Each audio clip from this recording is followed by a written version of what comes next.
দেখে বোঝারই উপায় নেই বিধ্বস্ত এই ড্রোনের মূল্য আনুমানিক $10 মিলিয়ন। ইরানের আকাশ প্রতিরক্ষা ব্যবস্থার কাছে হার মেনে এভাবেই মাটিতে আছড়ে পড়ে মূল্যবান হারমিস 900 মডেলের চালকবিহীন যুদ্ধযানটি।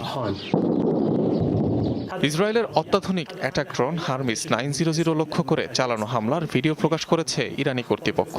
দাবি, নজরদারি করতে ইরানের আকাশসীমায় পৌঁছানোর পরপরই ভূপাতিত করা হয় আকাশযানটিকে।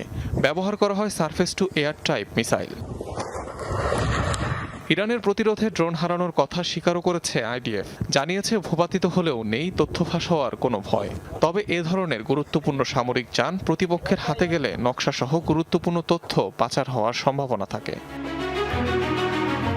ইসরায়েলি প্রতিষ্ঠান ইলবিট সিস্টেমসের তৈরি একটি নজরদারি ড্রোন হারমিস 900, যার সাহায্যে খুব সহজেই শত্রুপক্ষের গোয়েন্দা তথ্য সংগ্রহ করা যায়। বিশ্বে সবচেয়ে বেশি ব্যবহৃত সামরিক ড্রোনগুলোরও একটি হারমিস 900।